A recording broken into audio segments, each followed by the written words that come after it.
that so first of all, welcome to this panel discussion. My first question is, what do you think is the biggest opportunity that a well-designed carbon market can offer to India? Your thoughts, quick thoughts on that. So to start this, I'll just brief regarding, we are from Carbon Markets Association of India. So we're the only industry body working in the carbon space from last more than 3 years. And our aim is to accelerate net zero transition. So from last 3 years, I've seen that how carbon market is evolving in the country. So starting from the international carbon market, international voluntary carbon market, what we have earlier, and CDM. So this transition is happening in the country right now. And after that, Indian carbon market has been formulated, under which compliance and voluntary carbon market are there. So there's another opportunity for India as a country, what we have. And third, we have Article 6 market, is CDM to Article 6 transition. Kyoto to Paris Agreement transition is happening. And again, this market has coming with a very huge opportunity for the country. As in CDM era, we have generated $10 billion earlier. And 17% projects belongs to the Indian projects in CDM era at that time. So I think overall carbon market is coming with a huge opportunity. And even the Indian carbon market, we are aiming to generate around $700 billion to $1.4 trillion by 2050. This is as per the estimated figure of Bureau of Energy and some of the agencies has done earlier. Yeah. I would like you to first address about what exactly the CMI does, what's your role as an organization is, and how, for the general public, how they should perceive your role into this important transition. Then we'll ask some specifics.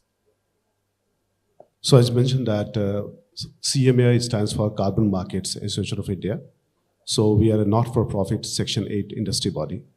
And we closely work with 3 key stakeholders, which is government and industry and civil societies, and helping to develop Indian carbon market framework. And also, we are stakeholder in multiple ministries, like Ministry of Environment, Forest, Climate Change. We are stakeholder in 5 committees. As in the last session, we discussed about the LIFE campaign. We are stakeholder in LIFE campaign and doing LIFE initiative in more than 2 million households in the country by promoting clean cooking activities. And it is a part of LIFE campaign 75 initiative. So one of the initiative is reducing the indoor air pollution. So that area we are focusing. We are also a stakeholder for Green Credit Program launched by Government of India. And we give feedback and updates about the industry. And we are also a stakeholder for Wetland Management Committee, EPR Committee, because somebody has discussed about the scrap steel. So EPR is also another opportunity beyond carbon market what we have. And we are also a stakeholder for Eco-Leveling Committee launched by Government of India. So all these various initiatives, CMI is sharing the industry voice if and when required by the government. Apart from that, CMI is also a stakeholder for Offset Market, CCTS Committee for Bureau of Energy, Ministry of Power is launched this committee. And we also sign MU with MNRE for areas for how renewable energy can create very important role for carbon credit generation and transition in 28 states in the country. And apart from that, CMI is also signed MU with IIT Delhi, IIT Bombay, and also IIT Kharagpur. And in this area, we closely work for capacity enhancement program. Recently, we have done a program with IIM Mumbai, and where industry empowerment initiatives we have done. We are knowledge partner for Indian Oil and Indian Railway also. And we did multiple programs and initiative for those institutions and organizations. So our key area is that engage, empower, and execute. So that is a 3 E's we are working right now. Because we understand that carbon market is in very nascent stage for compliance side, as my colleague was telling. But carbon market is already very strong presence in India. We have global reach, and we have a very strong reach in terms of international voluntary carbon market, and also CDM era. So a lot of learning as a country we have. So we are also trying to showcase those learning to the government. And our members are doing 3,500 projects in the world in 16 countries. And all these projects are able to mitigate 220 million ton of greenhouse gas from the planet. So all those learnings, CMI is closely working with the industry, government, and sharing the feedback. Recently, we have also focusing on sectorial requirements. Like we have launched as SAF Association, which talks about sustainable efficient fuel. Again, this is an opportunity for India because globally, the 2-3% global emission is happening from the aviation sector. But as a country, India and Brazil has great advantage in terms of producing SAF fuel. And although SAF fuel is a quality SAF fuel, because the embedded emission in those SAF fuel will be very less compared to Singapore and Japan is producing, because we have surplus of feedstock as a country. So that is an area where CMI is trying to enhance and helping Indian aviation sector to decarbonize. We are doing the SAF, India SAF conclave on 15th September in Delhi. This is first time happening in the country. Then apart from that, we are also launching EPR association, because a lot of people has discussed about scrap, recycling. Indian government has coming with a great EPR policy, and it's a huge opportunity for industry to get incentivized, and also recycler to get incentivized. So that is a second area we are trying to build an ecosystem. And recently we also launched a climate law association, because we understand that carbon market is one of the area, the large area we have to play, like CBAM is there, like ETS is there, and a lot of global rules and regulations are coming. So that area, CMI is closely working. We have also launched an initiative called ANT, which talks about, because ANT is a discipline, ANT is a survivor. And we have a lot of learning we can learn from our planet and species on the planet what we have. So that initiative is primarily focusing on capacity enhancement from the school to industry, middle level management to the top level management, and also industry exposures to all those initiatives. We also support innovators and startups, because technology has to play a very key role, and all those technology who can generate the carbon credit, we are supporting and handholding those technologies. So we used to invite our startups and innovators, if they have some GHG innovation technologies and process, you may contact us. We can definitely work together to find out the solution for the larger industry and also generate carbon credit. Yeah, thank you. For my next question, this,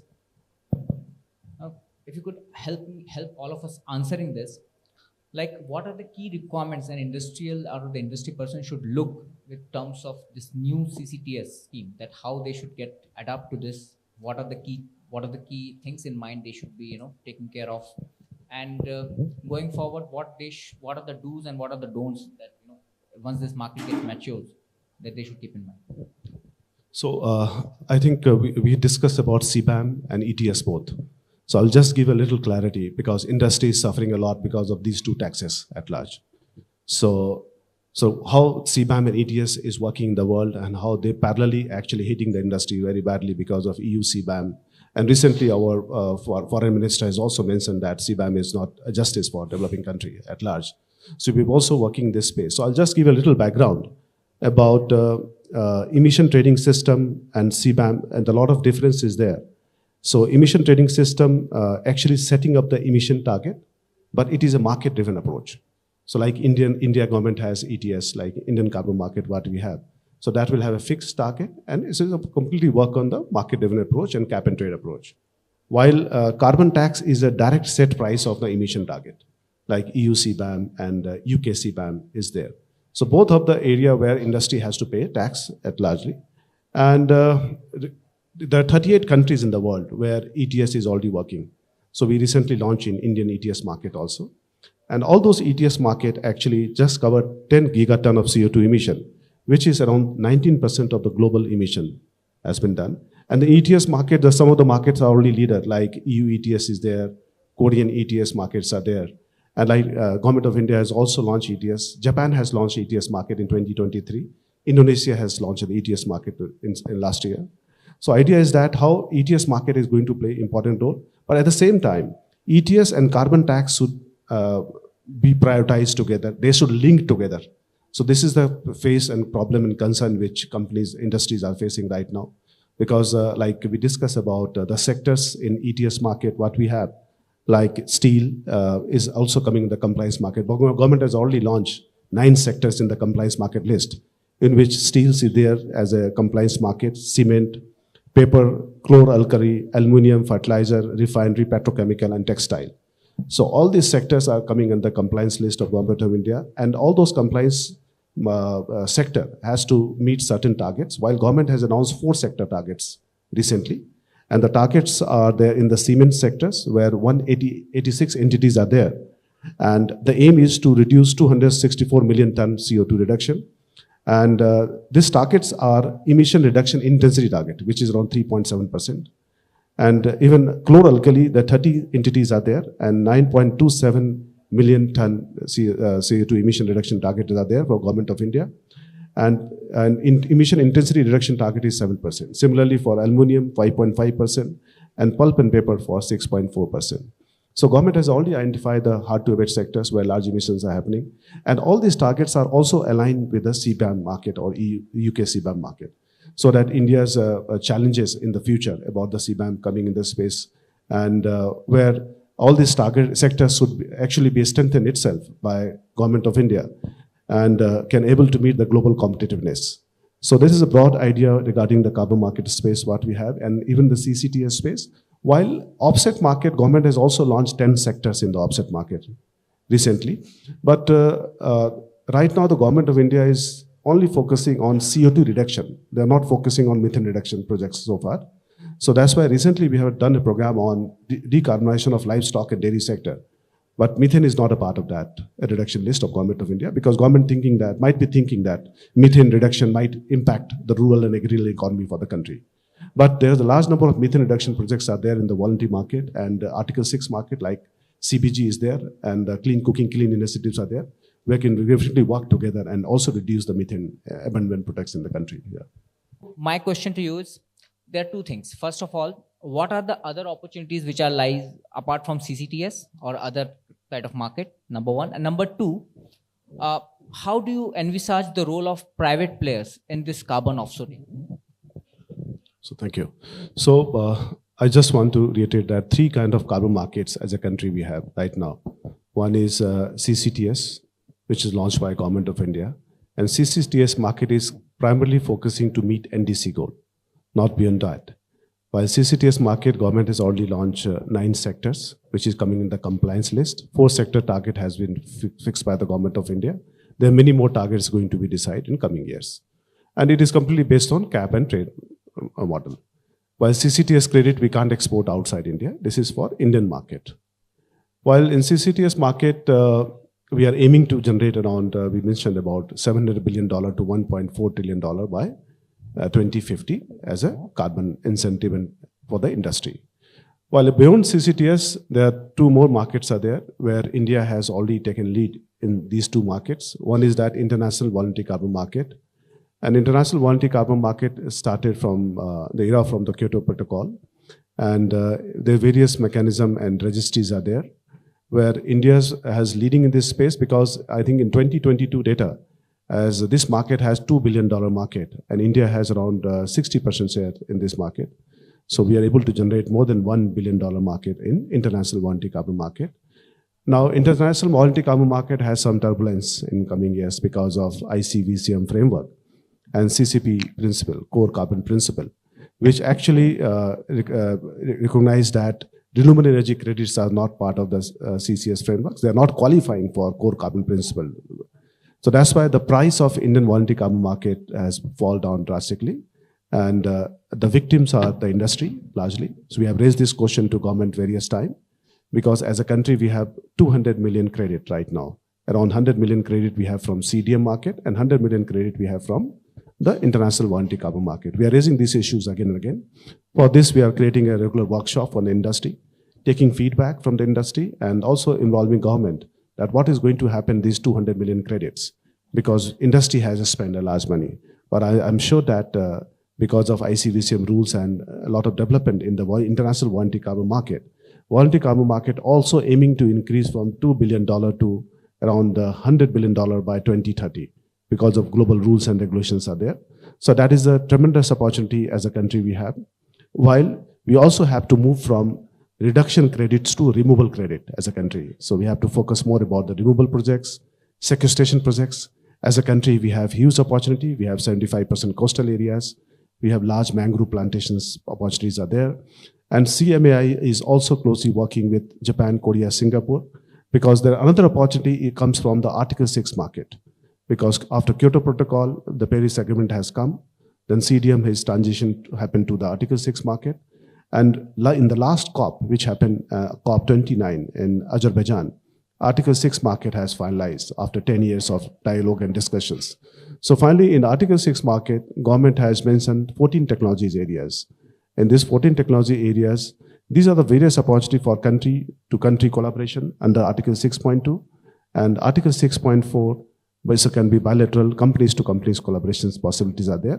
All these credits, Article 6 credits, is going to be very best quality credit, because in the voluntary carbon market, we have seen the concern and issues about double counting, and also seen the concern and issues about the quality and standard of the credit.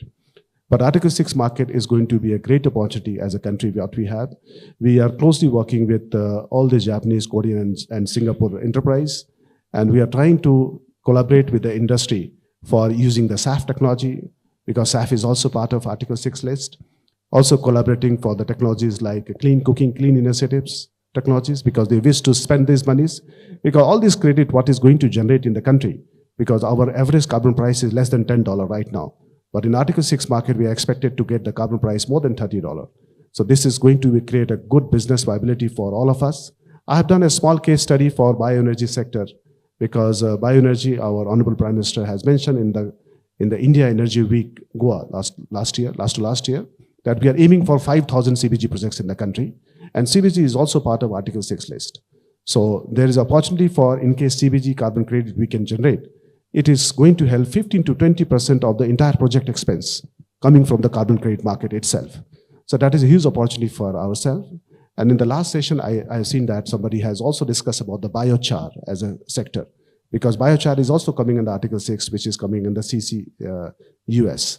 And the entire biochar projects, the carbon credit opportunity is humongous, because in 4 years' time, we are able to get ROI only from carbon credit. So this is the huge opportunity in the agrarian economy and bioenergy space as a country what we have. So this can definitely come with a huge funding to the country. Apart from that, we also have a livestock and dairy sector as a country. So all these sectors, India has 25% of the dairy products in the world. So again, there is a small, big, medium biogas projects are there, supply chain projects are there. So we are just trying to align all this activity with the government schemes and policy, where government is also going to incentivize a little bit, and how carbon credit can also come as a tool in between and helping sector to grow further and helping us to decarbonize at much larger space. So I think it's a great opportunity for carbon market what we have apart from CCTS. And this market is expected to grow 10x in coming years, because entire world is coming with the rules and regulations right now. I know that US is coming out from the UNFCCC market last year after Trump administration. It is definitely going to create some concerns and issues, but I'm sure that entire world is united for decarbonization and net zero goal. And this transition, India has great opportunity to take the leadership. And because in the carbon finance taxonomy, climate finance taxonomy, government has mentioned that we need $2.5 trillion by 2030 to meet the NDC goal. So where the funding will come, I think carbon market can play, all three markets can play some part in creating those kind of finances to the country and helping industry at large. What is the one bold step that you think or is in your wish list by 2030? Yeah, so I think the most important part, because I used to be in various forums, so what we need to do, we need to understand the India story first, because we are not supposed to copy the foreign story, what international companies are coming and selling CCUS technology in the country, because we should not be slave for technology again. So what is the India strength? What we need to realize that we have a strong civilizations and we have capability to create a life campaign. So we should change the lifestyle for environment first. And I'm sure that as per some of the study recently has been done in the world, that if you're going towards safe energy and we are optimizing the use of energy resource, we are able to save 40 to 50% of the emission. So this is the first exercise as a country we should adopt. And second, we should definitely focus on CCUS at large, because this can be the only solution as per the global compliance rules and regulations are coming. And third, we should also promote the voluntary actions in the last question you have mentioned. That voluntary action is very important. Government of India has launched the offset market. We have international voluntary carbon market. Recently, I was part of the various government and ministry meetings. So we discussed about CCTS. So Bureau of Energy is handling CCTS and MOP is handling, MOFCC is handling. Article 6 market is handling by MOFCC. But international voluntary carbon market is not handled by any ministries and department right now, where the industry is taking action right now. So there should be a body right now who can really promote the international voluntary carbon market, voluntary action at large, incentivizing industry to create the voluntary initiatives and fund them for their activities. And the most important part, we should also invest on R&D at large. We are not spending on R&D. And right now, like our colleague mentioned that we are giving data to European. Why we don't have data to ourselves as a country? We should start collecting data from MSME, each and every sectors where we stand for, where the red line areas are there, and where we need to do corrective actions in 5 years, 10 years, and 50 years timeline. So that data is really required as a country. And in the last discussion, I also mentioned about what is going to happen? There's 200 million carbon credit what we have. So those 200 million credits, government should really focus on that. Those credit can be used for the NDC target of the government of India, because this is highest spend money from the industry. This credit market in the voluntary side, market side has fallen down. Even the transition from CDM to Article 6, those old CDM credit market has been fall down. So all these CDM and voluntary credit can be utilized by the government, or industry can be incentivized for those actions, because they definitely need some funding to take climate action.